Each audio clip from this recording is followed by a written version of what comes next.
نعت خوانی کے بعد تقاریر کا سلسلہ شروع ہوتا ہے۔ تشریف لاتے ہیں سرمایہ اہل سنت حضرت علامہ مولانا مفتی محمد یونس صاحب قادری رضوی۔ آپ ان کی آمد سے پہلے ان کے شایان شان نعرہ لگائیں تاکہ نعرے کی گوئی میں اپنے بیان کو شروع کریں۔ نعرہ تکبیر، نعرہ رسالت، نعرہ تحقیق، نعرہ حیدری، نعرہ غوثیہ، فیضان رضا، فیضان رضا، فیضان محدث اعظم پاکستان، فیضان محدث اعظم پاکستان۔ ٹھیک ہے چلو کر دو۔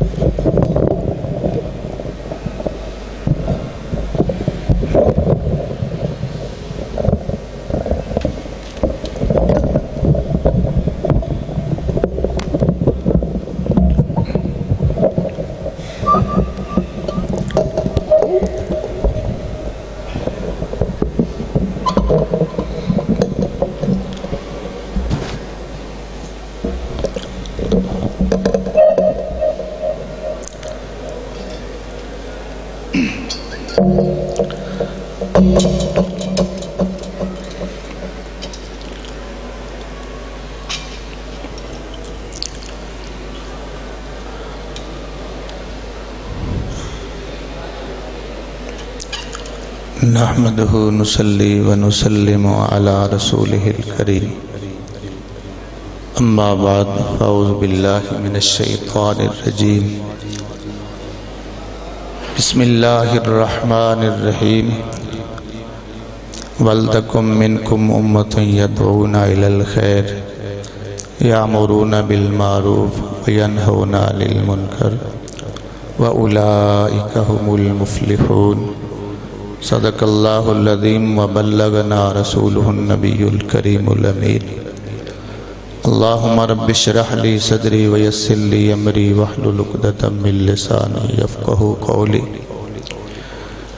رب زدنی علما کنج بخش فیض عالم مظہر نور خدا ناکساں را پیر کامل کاملاں را رہنما ان اللہ و ملائکتہ یصلون علی النبی یا ایہا الذین آمنوا صلوا علیہ وسلموا تسلیما۔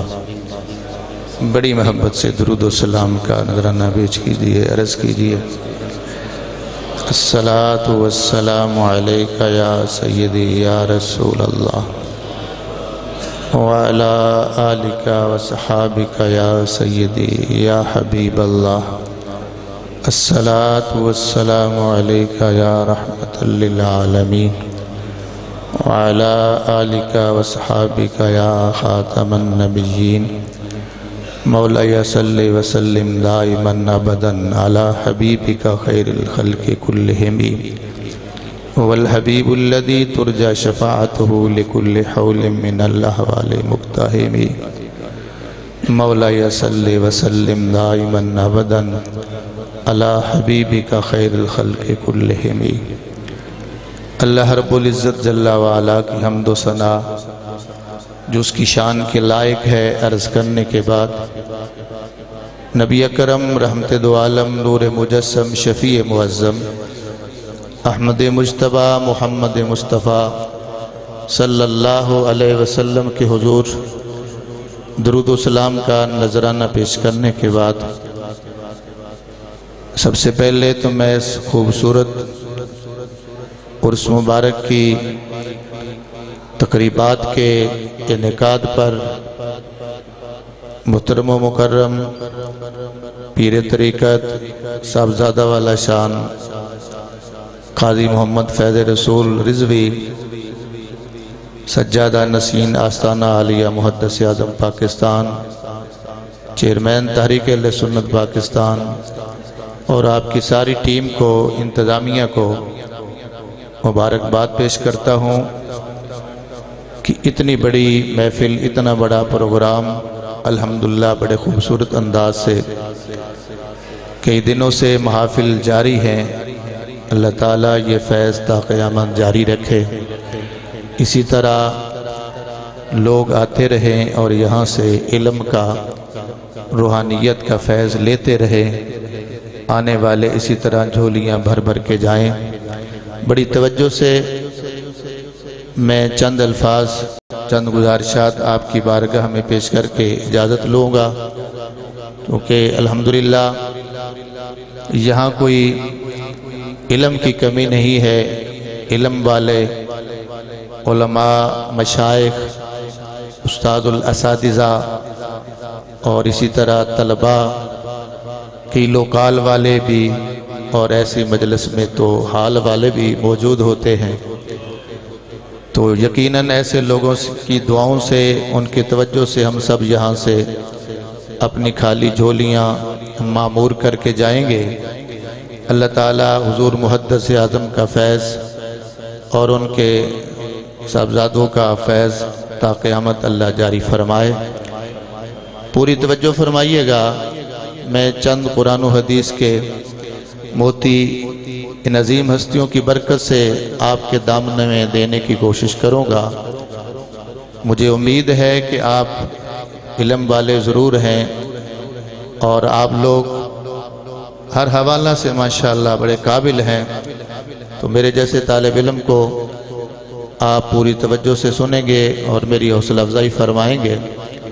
قرآن پاک سے میں نے جو آیا مبارکہ تلاوت کرنے کا شرف حاصل کیا ہے، اس کا مفہوم بڑا واضح ہے کہ تمہارے اندر ایک ایسی جماعت ہونی چاہیے جن کا کام کیا ہو، وہ بھلائی کی دعوت دیتے رہیں، امر بالمعروف اور نہی عن المنکر کا کام وہ کرتے رہیں، ہر موقع پر وہ اچھائی کی دعوت بھی دے رہے ہوں اور برائی کے سامنے وہ چٹان بن کے کھڑے بھی ہوتے ہوں۔ قرآن فرماتا ہے کہ یہی جماعت فلاح پانے والی ہے، کامیابی والی ہے۔ دوسرے مقام پر قرآن پاک نے فرمایا کہ ایک گروہ ایسا ہونا چاہیے جو فقہ حاصل کرے، علم فقہ پڑھ کر پھر وہ قوموں کو، لوگوں کو ڈرائیں، لوگوں کی رہنمائی کریں۔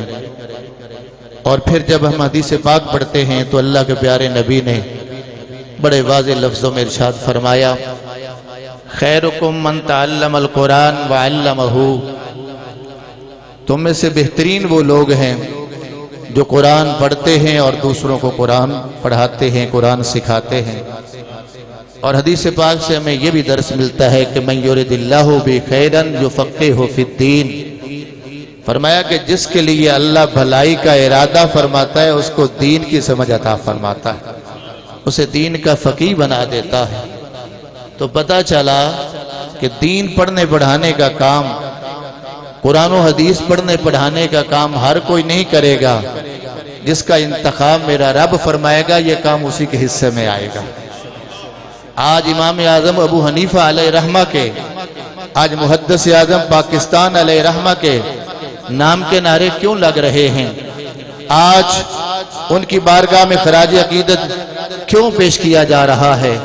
یہ سارے کوئی ان کے رشتہ دار نہیں، کوئی خونی تعلق نہیں ہے، انہوں نے زندگی بھر قرآن و حدیث کی خدمت کی ہے۔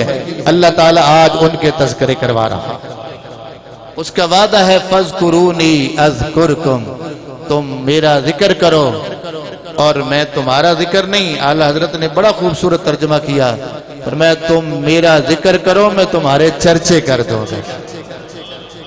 آج جگہ جگہ پر ان کے نام اور ان کے حوالہ سے محافل قائم ہیں، ان کے تذکرے ہو رہے ہیں، ان کا نام زبانوں پہ جاری ہے، اس لیے کہ وہ ساری زندگی اللہ اور اس کے رسول کے لیے وقف کر کے گئے ہیں۔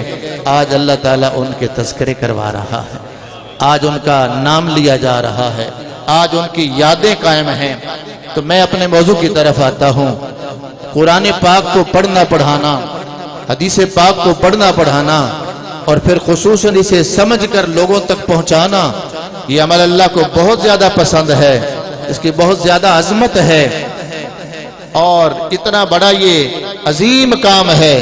اللہ کے حضور اس کا اتنا بڑا مقام ہے کہ جو عالم دین ادھر یہ چٹائی پہ بیٹھ کر قرآن و حدیث کی خدمت کر رہا ہے، میرے آقا کی حدیث اٹھا کے دیکھیں، ادھر اس کے لیے اللہ کی طرف سے رحمتیں اترتی ہیں، فرشتے رحمت بھیج رہے ہیں، زمین و آسمان والے رحمت بھیج رہے ہیں، اور دریاؤں کے اندر مچھلیاں اس کے لیے دعائیں کر رہی ہوتی ہیں۔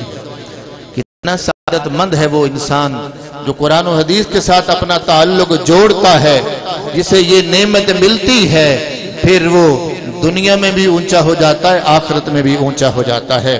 اور حضرت مولا علی شیر خدا رضی اللہ تعالی عنہ، آپ نے علم والوں کی جب بات بتائی تو آپ نے متعدد چیزوں کے حوالہ سے فرمایا کہ سنو، ایک طرف مالدار طبقہ ہے، ایک طرف اہل علم ہیں، فرق کیا ہے؟ فرمایا جو علم والے ہیں، توجہ کیجئے گا میری طرف، علماء کرام آتے رہیں گے، مہمان آئیں گے، یہ رونقیں لگی رہنی ہیں، یہ چند ٹوٹی پھوٹی باتیں ذرا توجہ فرمائیے گا۔ حضرت مولا علی شیر خدا فرما رہے ہیں، فرمایا موازنہ کیجئے، ایک طرف علم پانے والا ہے، دوسری طرف مال و دولت والا ہے۔ فرمایا کہ فرق کیا ہے؟ علم والا انبیاء کا وارث ہے، اور مال و دولت والا کہیں فرعون کا وارث ہے، وہ نمرود کا وارث ہے، وہ قارون کا وارث ہے، لیکن جسے قرآن و حدیث کے علم کی روشنی مل گئی وہ مصطفیٰ کا وارث ہے۔ علم پڑھنے پڑھانے والوں تمہیں مبارک ہو، تمہیں وراثت مصطفیٰ نصیب ہو رہی۔ اور فرمایا دوسرا فرق کیا ہے کہ علم اور مال میں فرق کیا ہے کہ علم جتنا دیتے جائیں بڑھتا جاتا ہے، علم جتنا آپ تقسیم کرتے جائیں گے، علم اگر زحمت نہ ہو تو مجھے جواب دیتے جائیں، مجھے پتا چلے آپ سن رہے ہیں۔ علم جتنا آپ بانٹیں گے، علم آپ کا بڑھتا جائے گا۔ مال دینے سے، عام خرچ کرنے سے گھٹتا ہے، اگرچہ اللہ کی راہ میں دینے سے برکت آتی ہے، لیکن عمومی طور پر جو ویسے دنیاوی لحاظ سے خرچ کریں گے مال گھٹتا ہے۔ علم جتنا خرچ کرتے جائیں گے علم بڑھتا جائے گا۔ پھر فرماتے ہیں پیارے حضرت مولا کائنات، آپ فرماتے ہیں کہ علم وہ مرنے کے بعد دنیا سے بندہ جاتا ہے تو علم قبر میں بھی ساتھ جاتا ہے، مال و دولت یہیں رہ جاتا ہے، وہ ساتھ نہیں جاتا، علم آپ کے ساتھ جاتا ہے۔ اور پھر آپ فرماتے ہیں کہ فرق یہ ہے کہ علم کا مقام و مرتبہ یہ ہے کہ جب آپ دنیا سے جا رہے ہیں تو وہ ساتھ بھی جاتا ہے۔ اگلا فرق یہ ہے کہ علم والا انسان جسے علم دین ملا وہ مومن کو ملتا ہے، یہ کافر کے حصے میں نہیں آتا، وہ صرف معلومات تو لے سکتا ہے، لیکن حقیقی علم اور علم کی روح اسے ملے گی جس کے اندر ایمان کی دولت موجود ہوتی ہے۔ ہر کسی کو علم نہیں ملا کرتا، تو پتہ چلا علم وہ لازوال دولت ہے جو نہ ختم ہونے والی دولت ہے۔ مال فنا ہو جاتا ہے اور علم باقی رہنے والا ہے، علم روشنی ہے، علم انسان کے لیے وہ بلندی کا سبب بنتا ہے۔ لیکن کون سا علم؟ بس میں اس پہ تھوڑا سا عرض کر کے اپنی بات کو سمیٹ دوں گا۔ علم کیا ہے؟ اگر آپ علم کی تعریف میں جائیں تو علم لفظی معنی تو ہے نا جاننا، کیا جاننا؟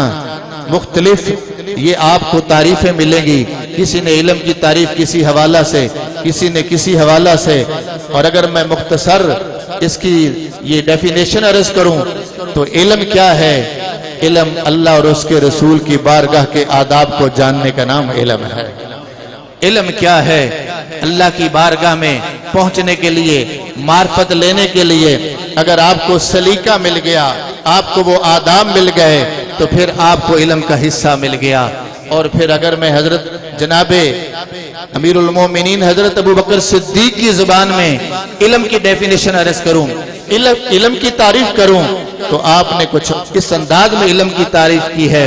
فرماتے ہیں العز ان درک الادراک ادراکن، فرماتے علم کیا ہے؟ فرمایا جب بندے کو یہ علم ہو جائے، اپنی عاجزی اور اپنی کمزوری کا اسے علم ہو جائے کہ وہ پوری طرح علم کا حصول نہیں کر سکتا، جب بندے کو اپنے عاجز ہونے کا علم ہو جائے وہ عالم بن جاتا ہے۔ یہ بڑی مشکل تعریف ہے، ہمارے جیسوں پہ نہیں اترتی، جنہیں دو لفظ آ جاتے ہیں وہ دوسروں سے اپنے آپ کو الگ تھلگ سمجھتے ہیں۔ وہ کہتے ہیں میں عام لوگوں کے پاس کیسے بیٹھوں، میں تو جناب عالم ہوں، میں پڑھا لکھا ہوں، میری یہ نشست الگ ہونی چاہیے، میرا پروٹوکول الگ ہونا چاہیے، مجھے ایسے عزت دی جائے، میرا یہ وقار ہونا چاہیے۔ یہ کب آتا ہے؟ جب ہمارے اندر تکبر آتا ہے، جب غرور آتا ہے۔ علم اس کو قبول نہیں کرتا، علم اس کو پسند نہیں کرتا۔ میں بڑے وثوق سے اور بڑی ذمہ داری سے عرض کر رہا ہوں، جو جتنا بڑا عالم ہوتا جائے گا اتنی زیادہ عاجزی آتی جائے گی۔ علماء کا جمع غفیر ہے، آپ دیکھتے جائیں، جو جتنا بڑا عالم ہوگا وہ اتنا بڑا عاجزی والا ہوگا۔ یہی آپ کی اس عبارت کا مفہوم ہے کہ انسان کو علم جو ہے وہ عاجزی سکھاتا ہے، اس کے اندر عاجزی اور اس کے اندر انکساری آتی ہے۔ آپ اب ذرا پڑھیے، سیرت محدث اعظم کو پڑھ لیں، اب جناب حضور محدث اعظم کی زندگی مبارکہ کو پڑھ لیں۔ جب ہم ان کو دیکھتے ہیں، جب علم کی بات ہوتی ہے تو ان کی بارگاہ سے فیض پانے والے لوگ آج بھی موجود ہیں، اور وہ لوگ جو ان کے شاگردوں کے شاگرد ہیں وہ بھی الحمدللہ کثرت سے موجود ہیں۔ اب ان سے پوچھئے گا، میں نے خود ایسے لوگوں سے سنا، میں نے حضور محدث اعظم کے کئی شاگردوں سے سنا، اور خصوصاً پیر طریقت رہبر شریعت نائب محدث اعظم پاکستان پیر طریقت قاضی محمد فضل رسول حیدر رضوی سے، جو انہوں نے اپنے والد گرامی کی عظمت بتائی، ان کی سیرت بتائی، اور پھر اسی طرح میں نے بہت لمبا وقت ان کے ایک خلیفہ اور شاگرد شیخ الحدیث علامہ محمد الیاس ہزاروی سے سنا۔ انہوں نے بتایا کہ ہمارے حضرت علم کا سمندر تھے، پر ان کی ذات میں ہمیں عاجزی نظر آتی تھی، عاجزی کا پہکر نظر آتے تھے، اس لیے کہ اللہ نے علم دیا تھا۔ اس کی میں ایک جھلک عرض دیکھ کر کے آگے چلتا ہوں۔ آپ کے شاگرد بتاتے ہیں کہ جب آپ حدیث پڑھا رہے ہوتے تو انداز ایسا تھا، حدیث پڑھا رہے ہوتے تھے تو آپ حدیث کے اندر اتنا آپ کو عبور حاصل تھا، اگر اس وقت کے آپ کو امام بخاری کہہ لیں تو کوئی شک نہیں ہے۔ اگر آپ کی تحقیق کو دیکھیں، آپ کا فقہ کا علم دیکھیں تو فرمایا آپ کے اندر امام اعظم ابو حنیفہ کی جھلک نظر آیا کرتی تھی۔ فرماتے جب حدیث پڑھا رہے ہوتے تھے تو حدیث کے سارے پہلوؤں کو سامنے رکھتے تھے، دیکھا کرتے تھے۔ جب اب حدیث بتاتے سمجھاتے تو فرماتے کہ امام شافعی نے یہاں پر یہ کہا ہے، امام مالک نے یہاں پر یہ کہا ہے، امام احمد بن حنبل یہاں یہ فرماتے ہیں۔ پر فرمایا کرتے جو ہمارے امام اعظم ابو حنیفہ نے یہاں سے استدلال کیا ہے وہ زیادہ قوی ہے، اس کے پیچھے وجوہات یہ نظر آ رہی ہے۔ یہاں پر ایک میں بات اور عرض کروں، چاروں ائمہ کا نام لے کے مختلف وہ ان کے استدلال بتاتے، لیکن کمال والی بات یہ ہے ان کے شاگردوں کے شاگرد آج بھی کثرت سے مجمع میں موجود ہوں گے۔ ان سے پوچھئے، انہوں نے اپنے اساتذہ سے سنا ہوگا کہ جب بھی آپ نام لیتے تھے، امام مالک کا نام لیتے تھے تو رضی اللہ تعالی عنہ کہتے تھے، امام شافعی کا نام لیتے تھے تو ادب کا پیکر بن کے نام لیتے تھے، جب جناب امام احمد بن حنبل کا نام لیتے تھے تو عاجزی اور انکساری نظر آتی تھی۔ پھر امام اعظم تو پھر امام اعظم تھے، بزرگوں کا نام لیتے تو ادب کے ساتھ لیتے تھے، اور بتایا کرتے تھے کہ یہ سارے امام فقہ میں ان کو فروعی اختلافات ضرور ہیں، لیکن ان سب کے عقائد درست ہیں، ان کا سب کا احترام کرنا ہم پر لازم ہے۔ کہاں سے لائیں آج ایسا محدث کہ جن کے اندر ہر علم والے کا ادب موجود ہو، ان بزرگوں کا ادب کرتے ہوئے نظر آتے ہیں۔ آج دو لفظ پڑھ لیتے ہیں تو تکبر و غرور انسان کو وہاں تک لے جاتا ہے، پھر وہ بڑی بڑی ہستیوں پر اپنی زبانیں کھولتے ہیں، نہ پھر اہل بیت محفوظ رہتے ہیں، نہ صحابہ کرام محفوظ رہتے ہیں۔ یہ علم کا گھمنڈ، یہ علم کی یہ جہالت یہاں تک لے جاتی ہے کہ اپنی ذاتوں کو پروموٹ کرنے کے لیے وہ انانیت کے پردے، وہ انانیت کا بت اتنا اونچا ہو جاتا ہے کہ وہ عظیم ہستیوں پر حملے ہوتے ہیں۔ آئیں، اگر آپ نے دین کی خدمت کرنی ہے تو محدث اعظم کے طریق پر چل کر پھر دین کی خدمت ہو سکتی۔ آج بھی جب دین کی نوکری کرنی ہے تو ایک ہاتھ میں میرے پیارے آقا کی آل کا دامن مضبوطی سے تھامنا ہوگا، دوسرے ہاتھ میں حضور کے ان صحابہ کا دامن مضبوطی سے تھامنا ہوگا جن کی برکتوں سے ہمیں دین ملا ہے۔ حضور محدث اعظم نے اپنے عمل سے، اپنے قول سے، اپنے فعل سے، اپنے طریقے سے دنیا کو بتایا کہ سب کچھ تب قبول ہے جب آپ کے دل میں ادب موجود ہے۔ چونکہ انہوں نے اس بارگاہ سے فیض لیا تھا جس بارگاہ سے اتنا ادب ملا کہ کتابیں رکھنے کا بھی اعلیٰ حضرت نے ادب بتایا ہے کہ اوپر کون سی رکھنی ہے اور نیچے کون سی کتاب رکھنی ہے. کون اتنے آداب کا خیال رکھتا ہے؟ یہ ادب اسے نصیب ہوتا ہے جس کے دل میں محبت رسول کا چراغ روشن ہو، جن کے دل میں حضور کا بھی پیار ہو اور حضور کے تعلق والے ہر رشتے کا ادب ہو. وہ اتنا اہتمام کرتے ہیں. تو میں عرض کر رہا ہوں محدث اعظم پاکستان کی وہ ہستی ہیں جن کو اللہ تعالیٰ نے علم بھی دیا اور علم ایسا دیا تھا کہ اس پر تکبر نہیں تھا، غرور نہیں تھا، بلکہ ان کے رویے سے، ان کے انداز سے عاجزی اور انکساری اس قدر نظر آتی تھی کہ ایک ایک جملہ بتاتا تھا کہ ان کے دل کے اندر اللہ اور اس کے رسول کا ادب موجود ہے. حدیث پڑھاتے ہوئے استدلال فرماتے تو فقہ حنفی کی پوری آپ وکالت فرماتے اور فقہ حنفی کو پوری طرح اپنے شاگردوں تک پہنچاتے کہ ہمارے امام اعظم کا یہ موقف ہے تو کیسے ہے. میں نے کہا تھا کہ میں ایک ہی اس خوبی کو لے کر بات کو سمیٹنا ہے کہ اللہ تعالیٰ نے آپ کو ان صفات سے نوازا تھا جو ایک اچھے انسان کے اندر، اچھے مسلمان کے اندر اور ایک بہترین رہنما کے اندر جو خوبیاں ہونی چاہیے وہ ساری کی ساری خوبیاں ہمیں امام حضرت محدث اعظم پاکستان میں نظر آتی ہیں. عاجزی اور انکساری کے حوالہ سے میں عرض کر رہا تھا، ایک حدیث عرض کر کے پھر ایک آیت کا حوالہ دے کے پھر اپنے اس موضوع کو سمیٹنے کی طرف چلوں گا. میرے آقا فرماتے ہیں مسند امام احمد کے اندر یہ روایت موجود ہے، حضور نے فرمایا کہ جب کوئی اللہ کی راہ میں مال خرچ کرتا ہے وہ مال کم نہیں ہوتا، مال بڑھتا ہے. خرچ کرنے سے مال ساروں کو ہی بڑھتا ہے. صرف یہ نہیں کہ ہم پبلک کو کہیں کہ مال خرچ کرو گے تو بڑھے گا، علماء اور پیر خرچ کریں گے تو پھر نہیں بڑھے گا. جو ہم لوگوں کو بتاتے ہیں ہمیں بھی اس پر عمل کرنا چاہیے. اور اگر یہ طریقہ سیکھنا ہو تو آستانہ محدث اعظم پاکستان سے سیکھ لیں.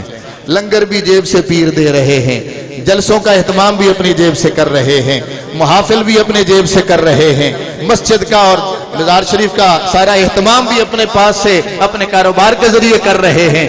تو کتنا خوبصورت طریقہ ہے. آئیں، دین کی خدمت کا مزہ آئے گا کہ آپ اپنی پاکٹ سے اگر کر رہے ہیں تو اس کا لطف ہی کچھ اور ہے. میرے آقا نے فرمایا جتنا مال اللہ کی راہ میں خرچ کرتے جائیں گے مال کم نہیں ہوگا، مال بڑھتا جائے گا، مال بڑھتا جائے گا. دوسری چیز حضور نے فرمایا آپ کسی ظالم کو معاف کرتے ہیں، آپ پر ظلم ہوا تو آپ نے طاقت ہونے کے باوجود معاف کر دیا، ذاتی معاملہ تھا معاف کر دیا. ادھر آپ نے معاف کیا ہے، ادھر اللہ آپ کی عزت بڑھا دے گا، آپ کی عزت میں اضافہ ہو جائے گا. تیسری چیز میرے آقا فرماتے ہیں آپ عاجزی اور انکساری والے ہو جائیں اللہ آپ کے درجے بلند کر دے گا. عاجزی والے ہو جائیں گے اللہ آپ کے درجے بلند کر دے گا. میں نے کہا تھا کہ حضور محدث اعظم کے اندر عاجزی کوٹ کوٹ کر بھری ہوئی تھی. یہی وجہ ہے میں نے کوئی ایسا شہر نہیں دیکھا پاکستان بھر میں یہاں آستانے کی نمائندگی کے لیے مجھے جانا پڑا اور کئی حوالہ سے میں کئی جگہ پہ پہنچا اور جہاں بھی علم والے لوگ بیٹھے، جہاں بھی محبت والے لوگ نظر آئے وہ مجلس و سبقت تک ختم نہیں ہوئی جب تک محدث اعظم کا وہاں ذکر نہیں ہوا. علماء کی کوئی مجلس ہو، علم والوں کی کوئی محفل ہو اور وہاں علماء کا ذکر ہو، مجھے ایسی کوئی وہ عظیم محفل نظر نہیں آئی جہاں واقعی خالص علم کی بات ہو اور پھر علم حدیث کی بات ہو اور وہاں پر محدث اعظم کا ذکر نہ ہو. ایسی کوئی مجلس دیکھنے میں نہیں آئی. وجہ یہ ہے کہ جتنا عاجز ہوتا ہے رب اتنے زیادہ اس کے درجے بلند فرماتا ہے، اسے دنیا میں بھی اونچا کرتا ہے، آخرت میں بھی اونچا کرتا ہے. قرآن کا فرمان ہے خافضۃ رافعہ، اللہ تعالیٰ پستی بھی دینے والا ہے، وہ رفت بھی دینے والا ہے. پستی کسے دیتا ہے، رفتیں کسے دیتا ہے. سورت واقعہ پڑھ کے دیکھیں، تفسیریں اٹھا کے دیکھیں. جو اپنے آپ کو بڑا بناتا ہے، جو متکبر ہوتا ہے، جو اپنے آپ کو غرور کی طرف لے جاتا ہے رب اسے پست کر دیتا ہے، اور جو اپنے آپ کو عاجز بناتا ہے میرا رب اسے اونچا کر دیتا ہے. اسے دنیا میں بھی اونچائیاں دیتا ہے، آخرت میں بھی اونچائیاں دیتا ہے. آج محدث اعظم کے نام کے نعرے اس لیے رگ رہے ہیں، آج ان کی عظمت کی مالا اسی لیے جپی جا رہی ہے، آج ان کے قصیدے اسی لیے پڑھے جا رہے ہیں کہ وہ ادھر عاجز بندے بنے تھے، ادھر رب نے ان کو عظمتوں سے نواز دیا، رفتوں سے نوازا۔ آج دنیا میں بھی نعرے لگ رہے ہیں، کل قیامت کو بھی عزت عطا فرمائے۔ اس لیے محترم حاضرین، چونکہ علماء کی محفل ہے اور میں نے عرض کیا کہ یہ علم کا جو ایک پردہ ہے، یہ علم جو ایک رکاوٹ ہے، جو علم کا ایک حجاب ہے، یہ علم ایک تکبر کی طرف لے جانے میں انسان کے لیے بہت زیادہ نقصان دہ ہوتا ہے کئی دفعہ۔ اس لیے ہمیں حضور محدث اعظم کا دامن پکڑ کے عاجزی کا پیکر اپنے آپ کو بنانا ہوگا، اپنے آپ کو عاجزی والا، انکساری والا بنانا ہوگا، اور سب سے بڑھ کر ادب والا بنانا ہوگا۔ اور میں ادب کے حوالے سے ایک دو تین چیزیں عرض کر کے، اختصار کے 2-3 باتیں عرض کر کے ختم کر رہا ہوں۔ ادب کے بغیر کوئی کام، کوئی بات اور کوئی عمل قبول ہی نہیں ہے۔ ادب ہوگا تو سب کچھ قبول ہے، ادب نہیں ہے تو کچھ بھی نہیں ہے۔ ادب گائے سے زیر آسماں از عرش نازک تر، نفس گم کردہ میں آیت جنے دو با یزید ایجا۔ یہاں پر جو ادب کا پیکر بن کے آتے ہیں، وہ دربار رسالت میں جتنی عاجزی کرتے جاتے ہیں اتنی عظمتیں پاتے جاتے ہیں، رفتیں پاتے جاتے ہیں۔ اور اسی لیے جب آپ میراث پڑھا رہے تھے، اب علم میراث میں بتائیں حضور کی عظمت کون سی ہے، حضور کی شان وہاں کون سی نظر آتی ہے؟ کہ وراثت کے مسائل ہیں، کلیے ہیں اور ایک ضابطے ہیں، وہ اساتذہ بیان کر کے چلے جاتے ہیں، لیکن میرے اور آپ کے پیشوا حضور محدث اعظم علم میراث پڑھا رہے ہوتے تھے، شان مصطفیٰ بیان کر رہے ہوتے تھے۔ توجہ ہے بھئی؟ آپ علم میراث پڑھا رہے ہوتے، سراجی پڑھا رہے ہوتے تھے اور مسکرا پڑھتے، یار ہم تو وراثت کے مسائل پڑھ رہے تھے، بیچ میں حضور کی عظمت آ گئی، پھر آپ خوش بھی ہوتے اور یوں بھی ہوتا، پھر آنکھوں میں آنسو بھی جاری ہو جایا کرتے تھے۔ اور آپ کا طریق کیا تھا کہ جب ایسی حدیث آتی جس میں میرے آقا کے رونے کا ذکر ہے تو حضور محدث اعظم کی آنکھوں میں آنسو آ جایا کرتے تھے۔ جب حضور کے مسکرانے کا ذکر آتا تھا تو محدث اعظم پاکستان کے لبوں پہ مسکراہٹ آ جایا کرتی تھی۔ جب مسواک کا ذکر آتا تھا تو میرے آقا نعمت حضور محدث اعظم فرمایا کرتے تھے، بھائی بیلیو دوستو، یوں کرو منشی کی طرح کلمے بنا کر مسواکیں اپنی کانوں پہ رکھ لو، میرے آقا خوش ہو جائیں گے۔ دورہ حدیث والے طالب علم اپنے کانوں پہ مسواکیں بنا کے رکھ لیتے تاکہ ادھر استاد بھی راضی ہو جائیں گے، ادھر مصطفیٰ بھی راضی ہو جائیں گے۔ تو یہ تھا حدیث کا رنگ ان پہ نظر آتا۔ ادھر حدیث پڑھا رہے ہیں، ادھر جو پڑھتے پڑھاتے تھے اس پر عمل نظر آتا تھا۔ آخری بات میں کہہ کے اپنی بات ختم کر رہا ہوں، ہم بھی پڑھتے بھی ہیں، پڑھاتے بھی ہیں، سنتے بھی ہیں، سناتے بھی ہیں، لیکن منبر تک ہمارا کچھ ضابطہ طریقہ اور ہوتا ہے، اور جب ہم پبلک سے الگ ہوتے ہیں پھر ہمارا طریقہ کچھ اور ہوتا ہے، ہمارا کہنا کچھ اور ہوتا ہے، ہمارا کردار کچھ اور ہوتا ہے۔ جس ہستی کو محدث اعظم کہتے ہیں وہ اس ہستی کا قول بھی وہی ہوتا تھا جو آپ کا کردار ہوتا تھا، کردار وہی ہوتا تھا جو آپ کا قول ہوتا تھا، تضاد نہیں تھا، جو آپ کا بیان ہوتا تھا اسی پہ آپ کا عمل بھی نظر آیا کرتا تھا۔ یا ایھا الذین آمنوا لم تقولون ما لا تفعلون، اے ایمان والو وہ بات کیوں کہتے ہو جو کرتے نہیں ہو؟ ضرورت آج اس بات کی ہے کہ ہمارا کردار بھی وہ ہونا چاہیے جو ہم کہہ رہے ہیں۔ حضور محدث اعظم نے جو کہا وہ کر کے دکھایا، ادھر جو بتا رہے ہوتے تھے ادھر آپ کی زندگی میں وہ نظر آیا کرتا تھا۔ خصوصاً اخلاق میں آپ اعلیٰ نظر آئیں گے، سخاوت میں آپ اعلیٰ نظر آئیں گے، خوش اخلاقی میں آپ اعلیٰ نظر آئیں گے، کردار میں آپ اعلیٰ نظر آئیں گے۔ آئیں ساری صفات اچھی اچھی اللہ نے کوٹ کوٹ کر جس ہستی میں بھر کر اس بر صغیر کے اندر بھیجا ہے، اور خصوصاً پاکستان کے حصہ میں جو سیرت والی اور باکردار ہستی یہاں پر پہنچی ہے، جنہیں بریلی سے فیض یافتہ بنا کر یہاں بھیجا گیا ہے، وہ محدث اعظم پاکستان کی وہ ہستی ہے جو اخلاق میں بھی بڑے اونچے نظر آتے ہیں، جن کا کردار بھی بڑا اعلیٰ ہے، اور جن کا ہر حوالے سے مقام و مرتبہ عملی حوالہ سے بہت اونچا ہے۔ اگر کوئی آ جاتا کھانا کھلائے بغیر واپس نہیں جانے دیتے تھے، پانی کا وقت ہوتا مشروبات پیش کیے جاتے، چائے کا وقت ہوتا چائے پیش کی جاتی، اور اخلاق بھی اتنا اعلیٰ، کردار بھی اعلیٰ، اور آپ کا علم بھی اعلیٰ، عمل بھی اعلیٰ۔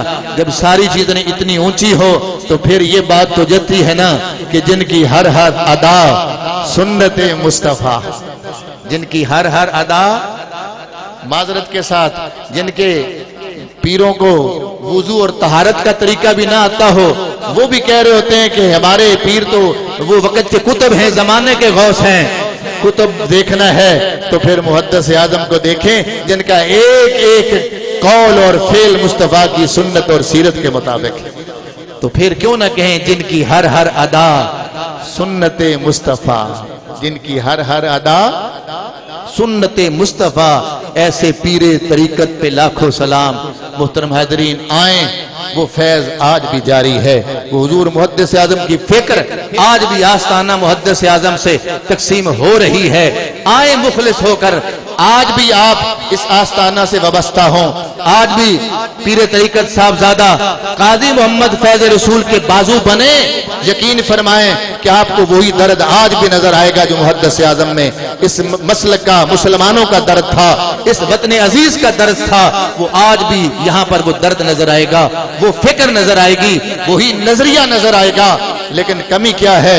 آج کمی ہماری ہے کہ ہم بکھر گئے، ہم ادھر ادھر ہو گئے، اور کہیں لالچ سامنے رکاوٹ بنتا ہے، کہیں وہ خود غرضی آ جاتی ہے، کہیں تکبر کے بت ہیں، کہیں انانیت ہے، کبھی کوئی چیز رکاوٹ آتی ہے۔ ان ساری چیزوں سے اونچے ہو کر عاجزی اور انکساری کا پیکر بن کر آئیے اس آستانے سے آج بھی وابستہ ہوں، تو وہ حضور محدث اعظم کا فیض، حضور نائب محدث اعظم کا فیض آج بھی مل سکتا ہے، اور آج پھر ہمیں وہ ہماری کھوئی ہوئی عزت ہمیں پھر سے مل سکتی ہے۔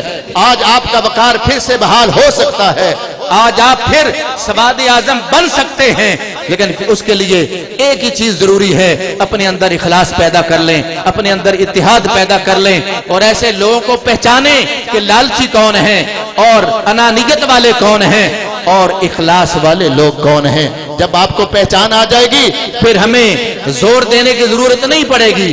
آپ جب یہ دیانتداری سے ایسے لوگوں کی تلاش میں نکلیں گے، یقیناً محدث اعظم کی گلی میں جب آپ پہنچیں گے، یہاں پر آج بھی آپ کو اخلاص نظر آئے گا، آج بھی ان کا فیض نظر آئے گا، آج بھی یہاں پر وہ کام نظر آئے گا۔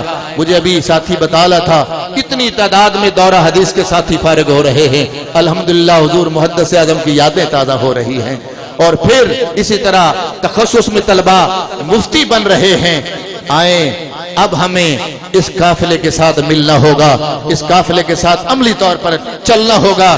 میں یقین سے کہہ سکتا ہوں کہ الحمدللہ اس قافلے کے اندر شامل ہونے والے اپنی منزل تک پہنچیں گے، اور ہماری منزل گنبد خضرا ہے، ہماری منزل مصطفیٰ کی محبت ہے، ہماری منزل پیارے مصطفیٰ کی کامل اتباع ہے، ہماری منزل اللہ اور اس کے رسول کی رضا پر چلنا ہے۔ یقیناً وہ دن آئے گا کہ جب خلوص سے یہ قافلہ اپنے منزل کی طرف رواں دواں رہے گا، اور یقیناً جب مخلص ہو کر اکٹھے ہو کے چلیں گے تو پھر یہ سواد اعظم بن کر پھر اسی طرح امت کے سامنے ابھر کر یہ جماعت آئے گی۔ اللہ رب العزت جل وعلا کی بارگاہ عالیہ میں دعا ہے کہ حضور محدث اعظم کو، مشن کو خلوص کے ساتھ ہم سب کو آگے لے کے چلنے کی توفیق عطا فرمائے، اور سارے مل کر اپنے اپنے آستانوں سے رہیں، اپنی جماعتوں سے رہیں۔ لیکن ایک میری گزارش ضرور مانیے، جب اجتماعیت کی بات آئے، جب اتفاق کی بات آئے، تو خدا کے لیے پھر وہاں پر نہ بکا کریں، نہ جھکا کریں، اور نہ ہی پھر احساس کمتری کا شکار ہوا کریں، نہ متکبر ہوا کریں، نہ لالچی ہوا کریں، بلکہ ہم سب مل کر پھر ایک مشن کو لے کر اکٹھے ہو جائیں، تاکہ کوئی بھی ہمارے سامنے رکاوٹ بننے والا وہ رکاوٹ نہ بن سکے۔ یقیناً پھر یہ مسلک حق کا بھی ابھر کر سامنے آئے گا، اور پھر یہ وطن عزیز کی حفاظت بھی ہمارے لیے آسان ہو جائے گی۔ اللہ رب العزت ہمیں اس مسلک کی حقہ پر اور ان پیارے نظریات پر، اس فکر رضا پر جو آپ نے ہمیں حضور محدث اعظم کے ذریعے جو ہمیں نظریہ اعلی حضرت ملا ہے، اس پر ہمیں قائم رہنے کی اور اس پر ہمیں مضبوط ہو کر آگے اس کو پھیلانے کی اللہ ہم سب کو توفیق نصیب فرمائے۔ ہماری غلطیاں کوتاہیاں اللہ معاف فرما کے ایسے عظیم لوگوں کے نقش قدم پر چل کر حضور کے دین کی خدمت کی اللہ ہم سب کو توفیق عطا فرمائے۔ مدارس دینیہ کا قیام فرمائیں، ان کو پروموٹ کریں جو یہاں کا مشن ہے، تاکہ حضور محدث اعظم کی روح خوش ہو جائے۔ اللہ تعالی ہمیں آپ کے مشن کو آگے بڑھانے کے لیے عملی اقدام کرنے بھی اور ایک دوسرے پر تنقید کرنے کی بجائے اپنا اپنے اپنے حصے کا ہم سب کو چراغ جلانے کی اللہ توفیق نصیب فرمائے، آمین ثم آمین۔ میں بار دیگر آج کے اس پروگرام کی انتظامیہ کو مبارکباد پیش کرنے کے بعد اجازت چاہوں گا، اور یہ دعا کر کے تو میں اجازت لیتا ہوں کہ یہ اتنا عظیم آستانہ، اس کے لیے ہم یہی کہہ سکتے ہیں صدا بہار روے اس باغی اندر تے کدے خزانہ آوے، صدا بہار روے اس باغی اندر تے کدے خزانہ آوے، ہومن فیض ہزاراں تائیں تے ہر بھکھا پھل پائے، وآخر دعوانا ان الحمدللہ رب العالمین۔